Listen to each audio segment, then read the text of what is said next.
and then in its next token wizardry, it might spit out something that is good, or it might spit out something that is bad. Or I think about maybe a convolutional neural network that, say, give a picture of a car and says, here's your year, make, and model. If we jump through some hoops and go back in time a little bit, we can dumb it down to a basic neural network and how it will propagate signals throughout it, maybe over an oversimplification of the matrix multiplications that happen inside the neural network, but nonetheless, it is accurate.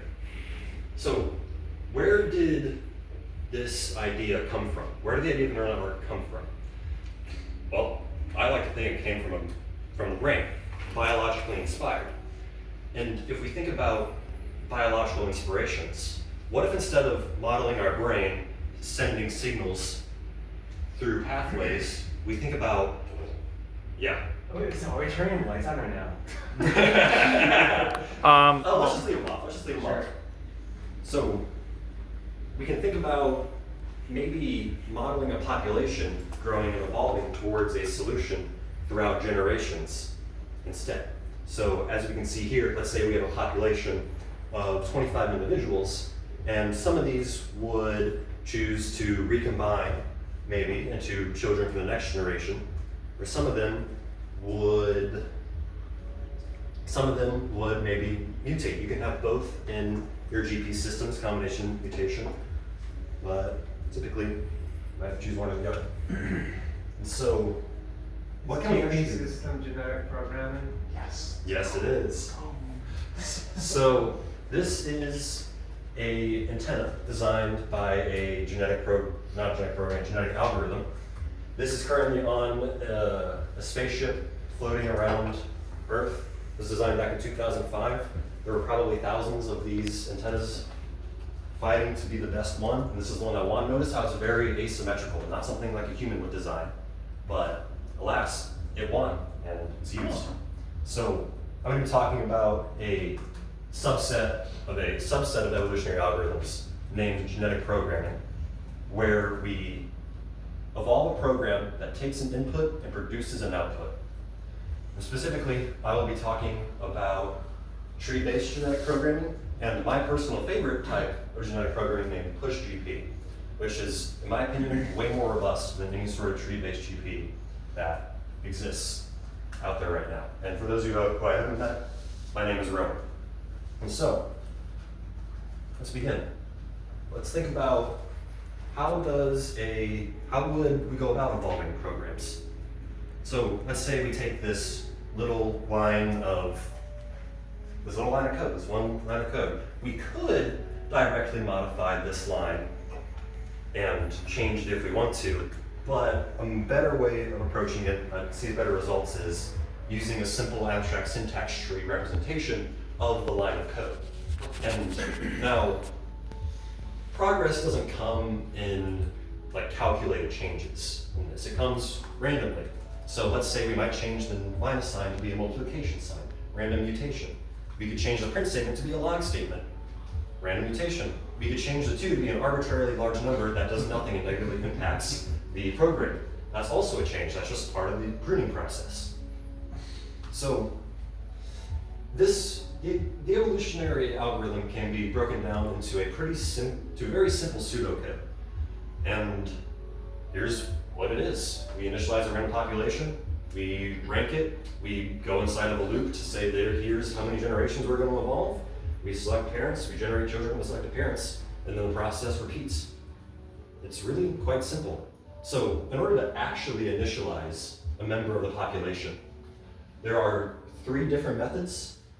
There's the full method, the grow method, and the ranked half and half method. Here's a little demo of how the full method works.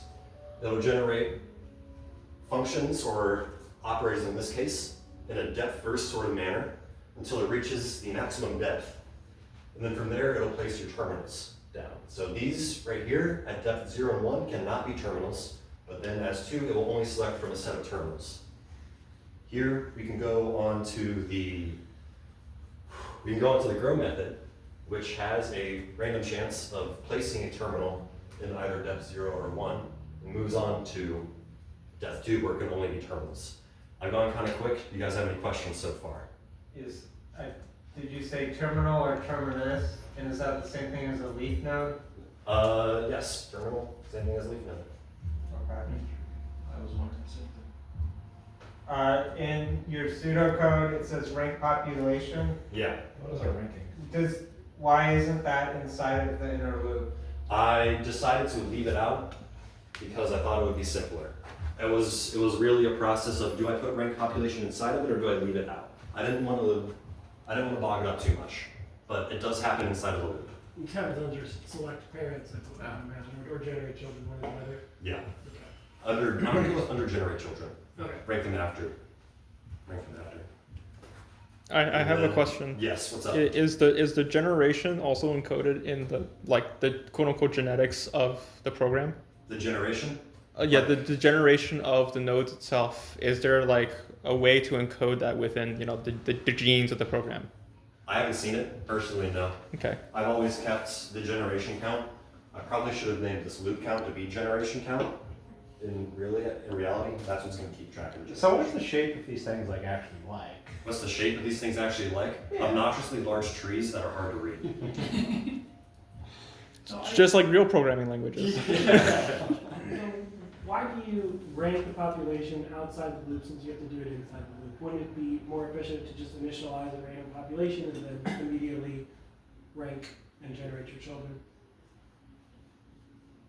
Outside of the loop and then do it again inside of the loop? Because you're doing it, yeah, effectively, it's kind of like anytime you have like a loop, if you're doing one of the steps outside, but you could just reorder the inside of the loop so that you do that step first in the loop, then you don't have to do something twice. Like you don't have to write it twice, it makes your code shorter, assuming it's using the same algorithm to rank. Yeah, I guess in a case like that, you could generate children and then enter the while loop. I haven't seen that done. No, until you start the loop, you just initialize your random population and then you go immediately to the loop. And, Oh. and then you generate children after that. Okay, so like you wait to rank the population until you get into the loop? Yeah. I haven't seen that done. I would be confused as to, I wouldn't understand how, I mean, unless you're doing pruning outside in the loop. the population would have to be ranked, like, there'd be 2 ranked population calls because the population would be entering the loop without being ranked first. I don't see how that would, Yeah, but don't you have to rank it at some point in your loop? yeah, though you would rank it typically after generate children. I should have made that more clear in this, so that was my bad. Well, we're just maybe nagging you. We haven't even gotten to the end or if there's code or so. Don't let us halt you. Yeah, well, we see the code off. Okay. Alright, so ramped half and half, generate the first half with full and the second half with grow. So next, of course, ranking the population. This is as simple as, are we gonna try to look for individuals who are smaller or bigger? With a bigger fitness or a smaller fitness? This is an arbitrary individual. Are we representing individuals inside a population with a rounded rectangle for the rest of the presentation?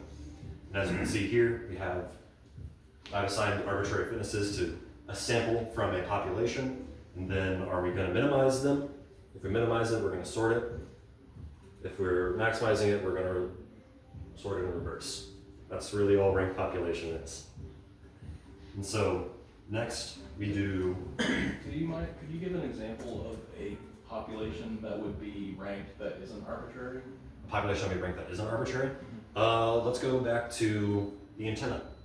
We would have an antenna, let's say we wanted to perform, we want to see if it performs good at like 100 meters, 200 meters, 400 meters, 600 meters. But whichever one has the best performance would have a higher fitness value. Oh, okay, so each individual antenna would be part of the population? Yes. Okay, I got you. So in this particular case, like the individuals are just an ASD and they get evaluated. Yes. Some fitness function, cool. Yes. Are you going to go into what the fitness function is? No. Honestly, Okay. I wasn't planning on it. It's like any loss function inside of I use train neural network. So while loop starts, and then we select our parents. So there are a few ways to select parents. We have, we take a random sample from the population, we have 4 individuals here, fitness proportionate. The higher your fitness value is, the more of a likelihood you have of actually getting selected. So that's cool. The next, we have tournament selection, which is basically just you take another random sample from the population, and then you select the individual that has the highest fitness. Now, you would do this, you take multiple samples from the population, so you can generate an ample amount of children using either of those 2 methods.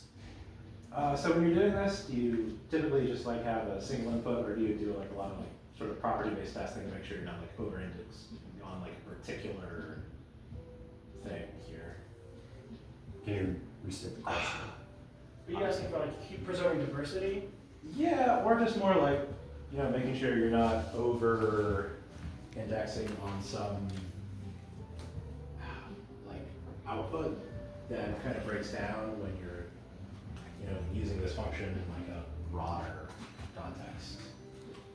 I was just thinking for like an antenna. Wouldn't you just want to buy your fitness function to account for that? Yeah. I mean, that's all. That doesn't fully, there's other considerations. I'm curious what you would say. I'm kind of lost at over-indexing. What do you mean by over-indexing? Maybe that's not a good word there, but it's basically like, with genetics, I know like you can sometimes hit kind of a dead end where you're very emphasized on like one aspect of what you're doing. So, like you're talking, the population will converge on one solution and not be diverse. Yeah, and then, you know, you're trying to find something that is just more general. Yeah, that is a Are you talking about overfitting? Overfitting, yes. overfitting. I don't think it's classified as overfitting. What you're talking about is you could have a situation where if you're exploring the different dimensions, to get to here, you need to go this way, but from here, all of the immediate neighbors and mutations like a local are area? the local, Yeah, and so yeah. you have to find a way through it, and that is a major, the genetic algorithms are actually really good at them if they're designed correctly, but if you naively apply them, then they will absolutely run into that. I've done a little bit of programming in the past, especially using tournament selection, where I have just found a local minima and just stayed there. It's Yeah, that was what I was There- thinking. there's- Thank you. That's what I- There's two general solutions that I've heard of. Well, the first one is you pick an initial population that's sufficiently random, of course, they decrease your chance. The other thing you can do is you can penalize similarity. So I don't know what happens, but like in that case of the tree, for instance, you could hash on subparts of the tree and create like a big field and then add into your fitness a term that looks at how much overlap there is between those big fields and give positive points for things being different. There's another strategy, but basically you reward uniqueness or you penalize similarity. I have a fun way to generate a very diverse population I'll talk about later. Okay, cool. Yeah. That's why I wanted to get to. Yeah. So would the biological equivalent of this be like inbreeding, where the I think that's a good analogy. okay. I was just thinking more like a peacocks almost. Sorry, I'm speaking as someone that's not very knowledgeable about genetic algorithms at all. What would you say the main goal or use case of genetic algorithms as a whole is? Is it just to find the best thing, or because you used the antenna example and you said it was used to find the superior antenna? Is it always used like that, or are there other use cases? I've seen it to find the best thing. Okay. Yeah. If you're asking for practical use cases, anything that a neural network can't do very well. Okay. Can make really cool organic Like two parts. sides of the same coin. Say it again. Is it like two sides of the same coin? Like they both are used to find the best thing, but there's two kind of methodologies to it: the genetic algorithm versus the neural net. If we're talking about neural networks in terms of deep learning, then I'd say two guys. Okay, gotcha. Cool. Actually, one application of this is in some CAD programs. You can do like, okay, find the strongest thing that has the least amount of weights, and you do get some really interesting looking parts. Yeah. Neural networks also can't handle discontinuities in features. So if you have categorical features or things like things like this is like a tree. There's not like a continuous gradient you climb from going to I have this child versus I don't have this child. So you can't even use, there's tricks, but neural networks are not designed for that because they have to have a smooth gradient they can follow. Yeah. Well, with this, you're also paying most of your compute costs up front in the search. And then you could get a cheap thing. You could just get like regular code that runs really fast. Like maybe you could use this to compute figure out what hash algorithm is best or something. Okay. And then your hash algorithm is just normal deterministic code that just takes a couple instructions. You don't have to set up a huge neural network when you want to run it after you found a solution, I assume. Oh, so you can do a lot of pre-computing with this? Well, I assume it helps you, it's expensive to find a solution, but then once you have a solution, depending on what it is. You're not going to be, let's say with a neural network, you're going to be running nodes that don't do anything. There are ways to prune the AST to make it faster. Oh, okay. Yeah. Okay. So that is that for tree-based selection. Let's move on to generating children. So there are a few ways to do this. I'll cover some of the basics. We have tree-based recombination, where we select part of the tree to just get rid of. Some implementations will actually like chop an edge off and then recombine the two. Some will just get rid of parts of the nodes entirely, and then we'll recombine them right here to form one new individual. This one just chops the node. Then if we look at mutation, it will just, single point mutation will select a point, and then we'll generate an arbitrary individual and replace it with a new individual, replace with that individual at that point. Yeah. So next, after this, comes the loop count, and then the while loop repeats, and that is that for tree-based GP. So I'm thinking here, do you guys want to look at some tree-based code now, or do you want me to continue on to, I mentioned push GP earlier, should I continue on to push GP? You guys wanna- Let's see some code. No, I want to continue on. Yeah, continue on, let's put it It's there. smart to push GP, so. All right. Let's continue I on. thought we could do both, sir. We can look at the code later. Yeah, all right. All right, code Let's get later. the overview first. Code later. So, in order to explain push GP, I have to explain push first. So this is a programming language that is not designed for humans. If you ever decide to program in this, I wish you all the best of luck. Basically, it works how like in float strings, these are all stacks. These are stacks that hold values that get modified by instructions. So 4 and 3 on the int stack, float on the int stack, float on the int stack. 0.0 on the float stack. The cool thing about push is that the instructions themselves are on the exec stack. So let's run through this push program. So we take this int add, we pop it off first. Okay, and then we're gonna take in 7 and move it over to the, either move the 0 into the int, and then we're gonna divide the 2 integers that we now have.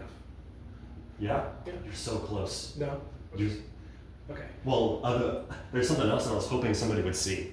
I think we're gonna divide by 0, but. Yes, Yeah, we will. no, I mean, we will divide by 0. Yeah, no, I saw that. I just, Oh no. Oh no, right? So int add gets deleted, and then float to int happens. You need to click it. I've never seen this programming language, but yeah, I can see it's Turing complete if it has looping in it. It does have looping in it. Okay. I didn't show it off, but I'll show off something. And then I'm assuming it requires that every time in the loop it has the same number of something if you're for push GP, or it has some other way to make sure you don't So have weird properties in your program. if we're looping, say we have an exec while, we'll have, no, let's do exec for. We'll have these 2 values, and it would go from 0 and count to 1, 2, 3, 4, 5, 6, 7, continuously pushing 0 and 7, then 1 and 7 back onto the stack until they're equal, and then we'll stop executing and get rid of those 2. Got it.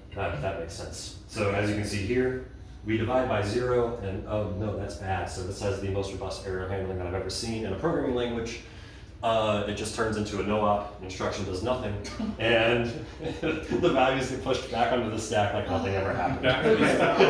So this is what I was wondering about this programming language, because like You can do that in Go. You don't have to handle the errors. That would be addressed. It seems like it would be helpful if it had some sort of enforcement that in the same sequence point in the program, there was at least some set of conditions about how deep each stack was. Otherwise, like for instance, if that is, say it was a 1 and instead it put a 7 there, then your program could be either having 2 items or 1, which means particular inputs could trigger errors in ways that make the program flow even different, like and crash, which would be really unfortunate. We're talking about errors that consume an item on the stack. Yeah, like having it being indeterminate how many items it consumes in the stack. That's the same issue I was bringing up with the loops, means that the input itself can affect whether or not the program's even able to run, which I would imagine when you combine that with an evolutionary algorithm could make for it very hard to not have inputs that will crash your program. I definitely reprogrammed this in Rust and I've had some issues. Okay. Well, in Rust, you get a panic if you try to divide by 0, right? Yeah, You can technically catch a panic, I think. I do. There might be a way to just say, if this code panics, it's no good, we'll nuke this. In the instruction, I do check to see if I'm dividing by 0 first, and then execute division if it's safe. Yep. Interesting. So You mentioned this is not a programming language for people. Who is using it then? an evolutionary algorithm. Oh, okay. So the algorithm itself is using the programming language? The algorithm itself is pushing that 0s and 7s Oh, in the okay. instructions to the stacks. Huh. Yeah. So let's think about, here's another program just to show off how the execution stack itself can be modified. And it's also a good time to mention that this is not a type safe language either.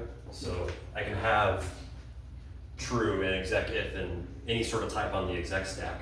And it's up to the implementation to sort it into the proper stack whenever it comes time for it to be executed. So the true gets pushed onto the Boolean stack, then exec if gets pushed. And this instruction is fun because since there's true on the top step, since there's true on the Boolean stack, it'll get rid of the -1 and just leave a 1 on the exec stack. Get rid of the second instruction, leave the first. This If is it was- like a JavaScript version of assembly.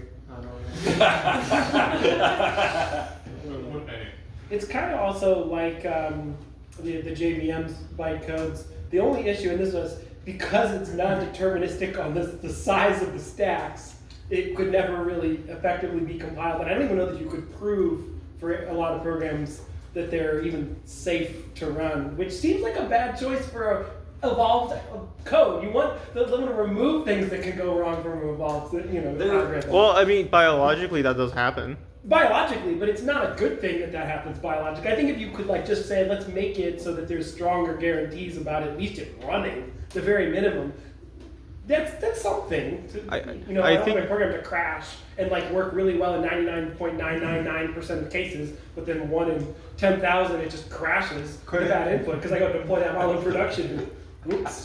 Well, if you, I think if you, well, when he evaluates the fitness of this, can it just be have your fitness say this is 0? That's the if problem it's because the input that it takes could be some long combination of things that you're very unlikely to encounter when you're evaluating fitness because you can't test every possible input. That's the reason why I think it's a terrible a super good static analysis. That's what I'm saying. You can't though, by its very fundamental nature. If you take input in there and there's non-deterministic depths of stacks, you can't ever prove. Define non-deterministic.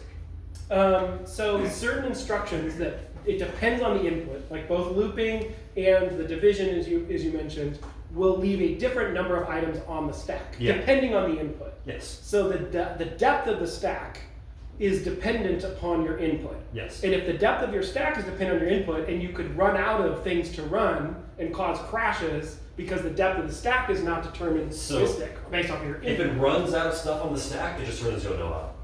Understood. Of course it does. Right, understood. But that's not. But I'm saying that could be if I evolve something where it works well in most cases, but I'm expecting it to output a number of some sort so that things don't crash. That's a huge. Right, That's a and huge so one of the problem. things with machine learning that's nice is that there's guarantees, not that the model's predictions will be good, but that they will at least be valid. Yeah. And this breaks that. And that to me would be a very deep concern for deploying it in production because I can tolerate a bad prediction, but I can't tolerate a bad number that's invalid. What he's saying is true. There is just a chance that there will be nothing on the stack post-execution. And admittedly, have I ever seen that in practice in running this? No, I haven't seen it. But is it a possibility? Yes. Yes, it is. I still have a question here. What's up? How are you representing the genome for this? Like you described how. So the genome, if we go back here, we can see that the genome is this right here. Okay. That each of these individual pieces are a genome. Okay. And then like this like that order of things, and it could have more instructions that's going to represent the individual. Yes. And so then the individual is literally just a program that executes. But that's technically not non-deterministic, right? That individual is going to execute the exact same way every single time. It's if you don't have inputs, but I would imagine there's an instruction that lets you take inputs. Otherwise, I see what you- program, okay. you just compile it down to the Yeah. computed value of the program, which would have no value. There is an instruction that's taking place. Yeah. Okay. Yeah. Cool. All right. So let's get ahead here. Well, okay, so when you're also when you're evaluating the cost function of this, you're evaluating it across your entire span of your inputs, right? So you have a known domain of inputs that this program can accept. So I'm wondering if you know the domain of it, right? Then you can filter out. That's a fair assumption. You could easily say you passed it a sentence. Uh-huh. You think you're gonna like pass it every possible sentence and test all of them? Also, Well, the functional programmers who are programming language whizzes, if they were here, they could probably tell us how to like statically prove everything. You can't. That's my point. That's literally what I'm pointing out. is Well, you- not necessarily it's with it's push it's GP, but an with other NP, languages. It's a hard problem. It's been proven in math that when you have these properties in a programming language, you can't prove for all inputs whether the program terminates, whether it's safe, like it crashes. You can't. It's impossible.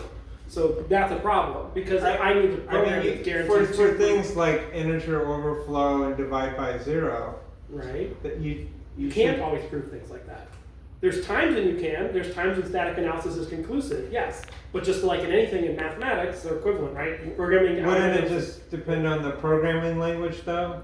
No, Because some languages just have undefined behavior baked in, but other very simple languages might be okay. But what I'm saying is when you run a machine learning model, we like to assume that I can at least promise that if I give it a valid input, I will get a valid output. The valid output may be bad, but it will be a valid output. That is broken here.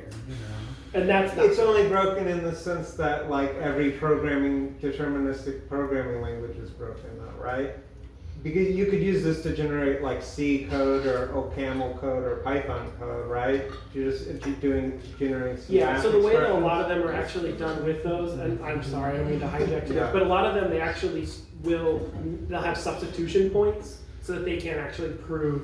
Like that's how, for instance, Google, I forget what their most recent one was, but they were using it to test different optimizations for multiplying matrices, and they don't have it generate the whole program. They give it certain points at which it can genetically evolve and things like that. Yeah, no, I And just that saying, ensures that it does produce valid since you have it, you're operating the AST, you could do some additional static types checking on the AST. But we've gone through that, so we don't Okay. agree. We are 30 minutes in, Yeah. 30 so minutes in. All right. So let's take a look at how PushGP actually generates some of these children. Uniform mutation by addition and deletion. In the literature, this is referred to as UMAD. If you go look in the codes, it's referred to as UMAD. We take courses. is there an I'm mad? What would the I stand for? No, it's an I'm mad. Like yeah. So just follow along. Simple bar and arrow. If it flashes red, the insertion check failed. If it flashes green, it succeeded. This is red, it failed. It's going to be, I forget if it's going to be red or green here. It's green, it's going to insert. So it inserts a random instruction. I actually don't know what this is going to insert. It inserted codef, completely random. This should then move on, and then this one's going to flash red, fail the insertion check, and then boom. Addition has been successful for this individual. It's also common for UMAD to run addition and deletion on the same individual during the same pass. So next we can move on to. So real quick, that's just a random probability that it's gonna. Gotcha. Yeah. Do you have a question? Sorry, I was gonna, can you explain like what just? What just happened? Yes. All right, I did speed through that, so let me go back. So They're making babies. Okay, making babies. So Thank God we turned the lights on. So we have our random individual right here, a set of instructions that we just saw. You could use the stack and execute this program.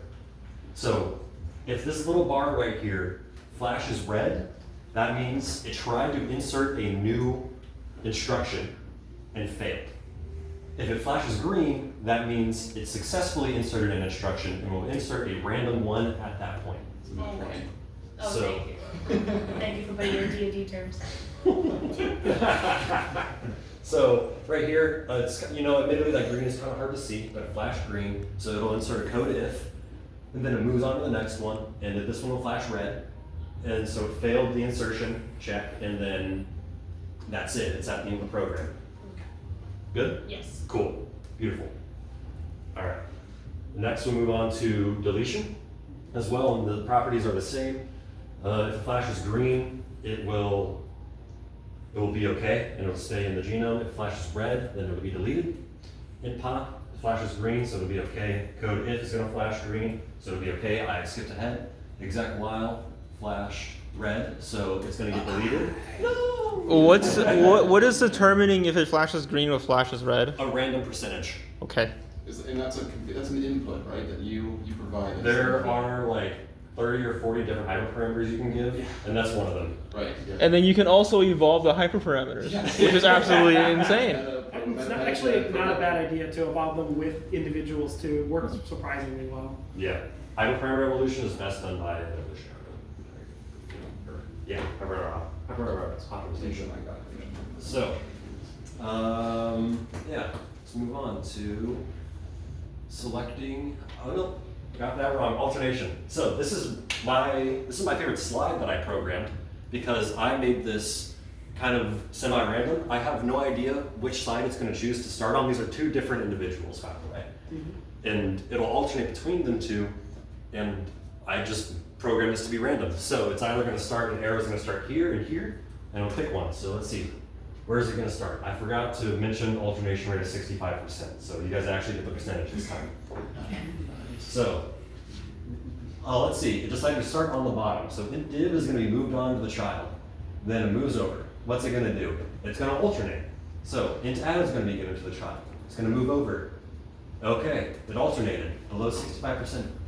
And then it stayed. It max. There you go. There's your new child from alternation. Your presentation is non-deterministic? Yeah, I thought I'd be fun. So there's that. Then we get to move on to my favorite part of push, and a thing that I haven't seen done really anywhere else inside of machine learning. So if we take a look at this basic x cubed plus 3x squared function, we can see here that, boom, there's the graph, and there's our friend, the mean squared error, that a lot of you may be familiar with. That was part of my talk when I gave the AI talk last time. As we can see here, there's a model. The model makes predictions at points, and we have the error as shown by these lines. And if we actually run the mean square error, there's your error, 9.6 repeating. Now, the cool thing, of course, that this does is it doesn't use any aggregate error function like this. It will instead look at each of these points as individuals, individually look at these cases.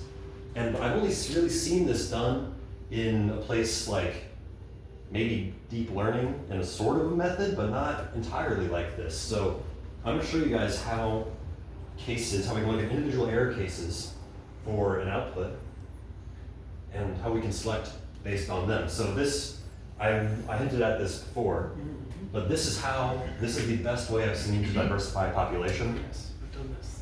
Yeah. I like this.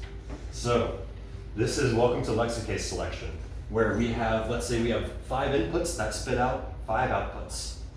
And we call those input-output pairs cases. So we have case 1, 2, 3, 4, 5, and we have 5 individuals right here. And so the way this algorithm works is we select a random case, and in this case I chose to do a maximization problem. So, random case number 2 got selected, and then we pick the highest value out of all of those. And then that gets rid of, well, individual 3 and 4 because there was a tie for individual 0, 1, and 2.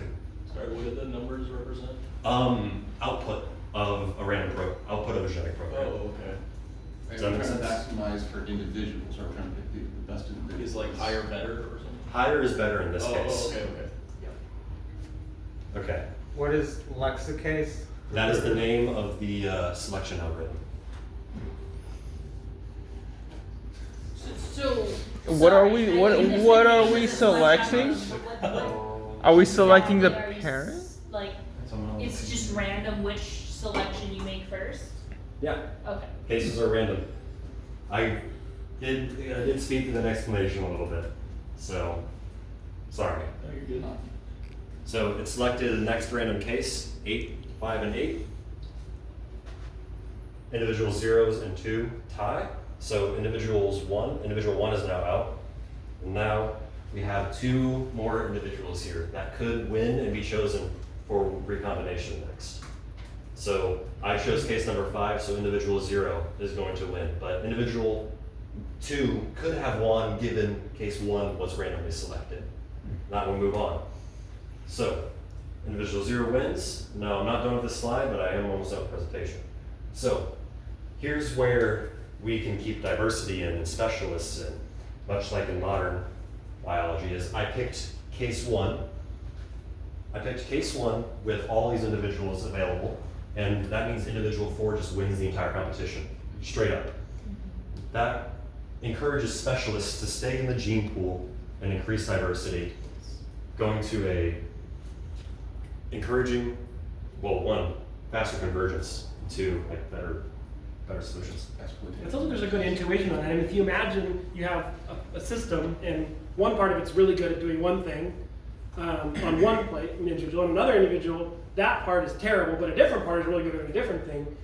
High level, you might expect to see data like this, and the idea is, well, hey, is there a way to take the good thing from here and the good thing from here and somehow get them to try? Well, the more you try to pull this individual and this individual, throw them together and get them to mix together, the higher probability you're going to have of finding something that does both of those things well. So it's also like, there's an intuition behind why that system works well. Yeah.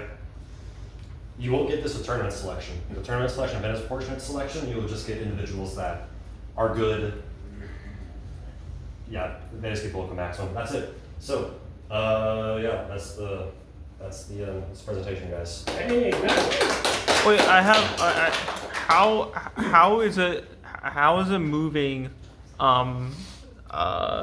the output closer to that curve that you showed?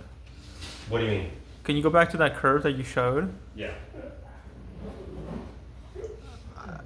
Right. So you have that, and you have the red lines is indicating your errors, right? Yes. And you're trying to move the red dots closer to that line, Yes. to the green, the blue curve over there. Yes. So how is the lexicase selection helping it move closer to ground truth? So let's say that we have an individual who is really good at hitting this middle point, but is really bad at hitting these 2 points on the ends. And we have an individual who is really good at hitting this -3 point, but is really bad at hitting these 2.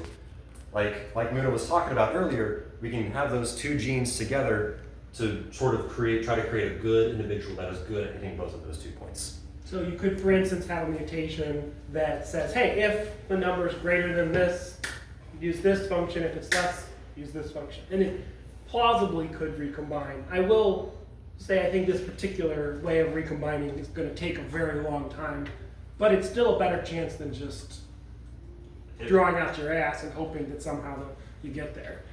If we have tournament selection, and let's say one of these individuals was spot on, 0 error, there's a good chance that it would outperform any of the other individuals, even if it had a bad error on these other cases, and that would like stuff out all other genetic potential from other individuals. Does that make sense?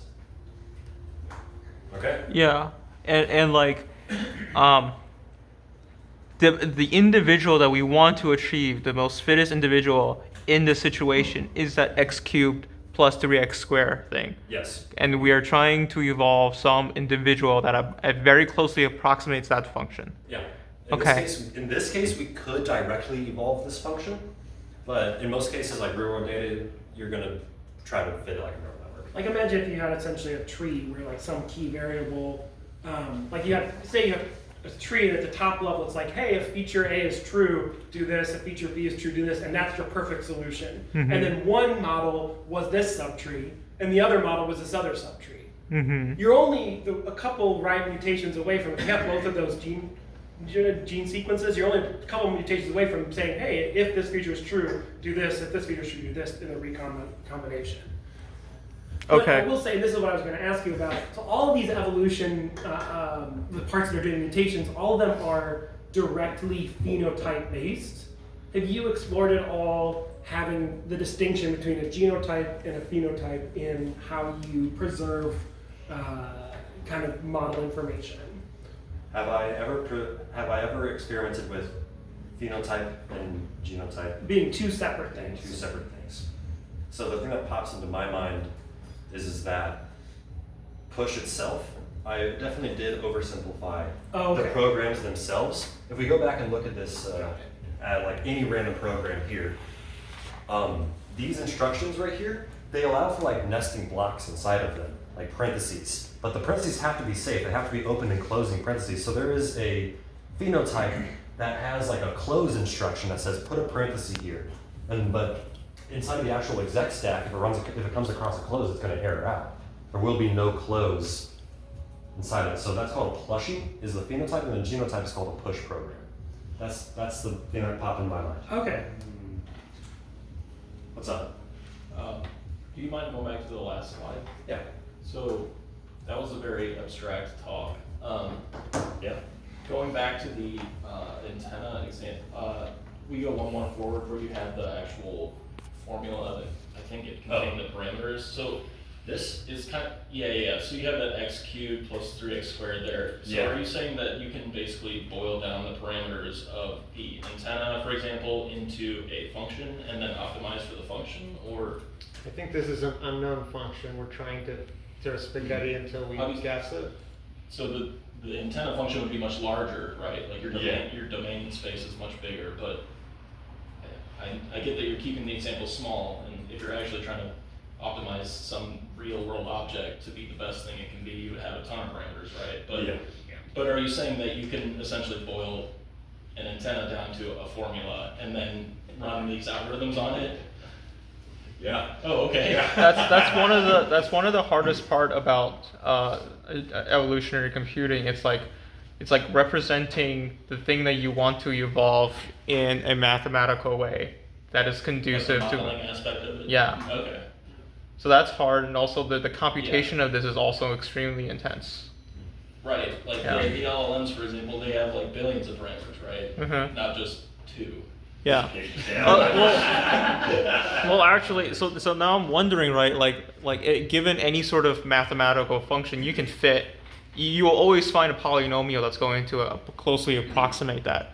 And so, like, is there a method where instead of just finding a set of polynomials that fits the function really well, you're actually trying to minimizing the amount of terms that you need in order to fit it? Like an element regularization type of situation. Yeah. Yeah, you can put that in the fitness scores. Like the more the more you can, if terms you you. analyze complexity, Yeah. you can add that into your fitness scores just like you can in your error function for Okay. for neural networks. Yeah. Wait, are you familiar with A star search? I've heard of it, and I know it's a pathfinding algorithm. Can I tell you how it works? No.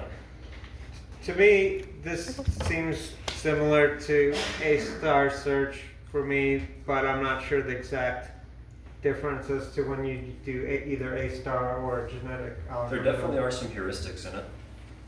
Well, in terms of like a search algorithm where you're trying to find the best solution in A star, it finds you the cheapest path, lowest cost path. This one- That's slightly different, I guess, but you can maybe. a little But it similar. doesn't, I don't know how well it does when you have this many dimensions. It probably uses a ton of memory. It doesn't, my point is it doesn't run, like, you know, like if you have too many dimensions, genetic algorithms are good for handling situations where there's kind of all these permutations, similar to what you do when you throw a ton of features into a neural network, like, you're not trying to find literally the best, you're trying to find something that's good enough. Yeah. And if you have discontinuities in your, essentially your error topology, then you need to use something that can navigate those, Yeah. which throws out neural networks. So Well, that's I where think A evolution- star might use a lot more memory for all the nodes, and it's also like guaranteed to be lowest cost, which might just be too big. Yeah, it's not gonna run. The Alright. space of all programs is pretty fucking large. This is an example from DEAP. I'm gonna be honest with you guys. I haven't played with this one too much. I'm not a big fan of tree-based GP. I played with it a while back when I was getting into it, but decided to go with push. Can you make it Make it a bigger? little, yeah. Make it a little bigger. Yeah. That control pulse button. Oh yeah. Yeah. It's gonna Yeah. That's the Boom. first minute of My the old radio. eyes, I can't read that. Okay. So this function, this is a spam feature set call. Spam call data set basically, and this library is really weird in that you declare functions you can use later sort of as strings, and I'll show you guys when I get to the code. But you have the primitive set right here. You can add your and, ors, nots. You have protected division, which in tree-based GP, if you divide by 0, then you return 1 instead of handling it another way. We have our primitives for multiplication. We have an if and else that you can do in a tree-based context. We have, they call terminals ephemeral constants. A very fancy word. Don't know why. They like to call neural networks artificial neural networks, which is also really weird when you're reading literature, but you know, it is what it is. You have to make sure that people don't confuse a matrix with an actual brain. Yeah, I was a little confused for a while. So if we look at this creator thing, we creator.create fitness max, which basically, if you look at the weights, the important part is if you look at the weights, if it's 1.0, that means you're searching for a maximum, you're trying to maximize. If it's -1, you're trying to minimize. And then here's the weird function thing I was talking about. See, it's erroring right there because Zen doesn't know what the hell to do. But the fitness max that is right here is now going to be used down there as a function call. So they overload the attribute operator for whatever that is. Cool. And then there's a toolbox right here. Do I know exactly how these play together? No, not really. But we have our we have an expression that can be created by, here's the half and half that I talked about during the presentation. Then we create an individual by iterating over the creator that's defined up here. And then we have a population that's just iterate over individuals a certain amount of times. And then this compile function right here basically just turns the abstract syntax tree into runnable Python code. And this right here is going to be your fitness function, what we've been talking about earlier, or some of you might know as the error function, or even the loss function. So that's basically what this does. And here, right here, is where it runs the spam stuff through the program that is generated. And then right here we register the evaluate select the selection function. As you can see here, here's tournament selection that I talked about earlier, with 3 individuals being sampled from the population. So this would be CX stands for crossover, so it'd be a single point crossover, just like how I showed off in the presentation. Then we have mutation, expression mute right here, which is going to generate a full individual, and then we'll actually mutate it at a point right here.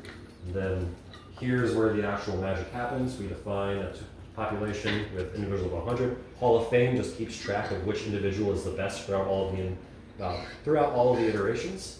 Then we have some statistics right here, and then right here, the algorithms.ea simple is where the actual loop is. Let's see if I can go to that definition right here. So if we scroll down, here it is. Yep, here it is. This is basically it. This is straight out of the documentation. That's what it's going to look like in this code. Yeah. So if I actually decide to run it, I should have set up a virtual environment. If I go to run this, And we can see here, this, since it's a maximization problem, this column right here is going to be the max. And it kind of converged at 337. But as you can see here, it can generate better. There's no sort of elitism in this where it keeps the best individual. So yeah, that scored highest at 331, 341. What is it trying to get to? It's trying to be the best at determining spam calls or like spam email. Okay. Oh, so that's like likelihood of spam call? Yeah, like, is this message spam? Ooh. Yeah. Based on the phone number or? Let's go look at the data set. Let's look at the data set. What is this? Wow. It's an optical illusion. Yeah, so that's whatever the data set is. Oh, it's fun when there's no headers.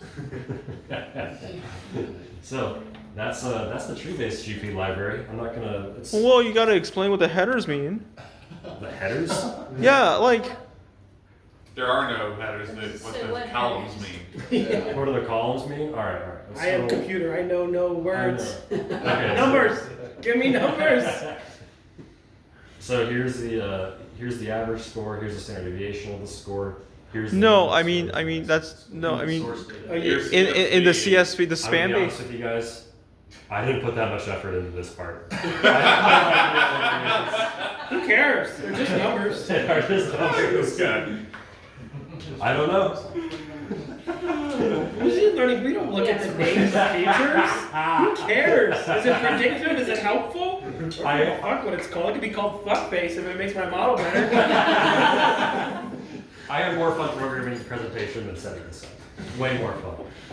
Naturally. All right. Here's push. I'm expecting some serious drift in production. Made. This one is a much simpler. This one's a much simpler. Here's your target function. Here's the similar to the line that I showed earlier. It's going to try to model this with two different variables. You can do that well. It generates numbers from 0 to 49 split into tuples of 2. And then it generates the target value by just running them through the target function. We have the instruction set, so those int add, int subtract, int mults, those are all generated right here inside of this instruction set. We have the spawner right here, which is going to take, honestly, it's just going to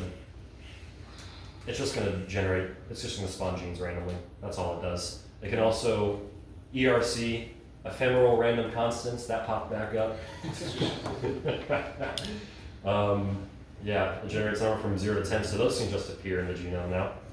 Now here is the lexicase selection that I showed off earlier.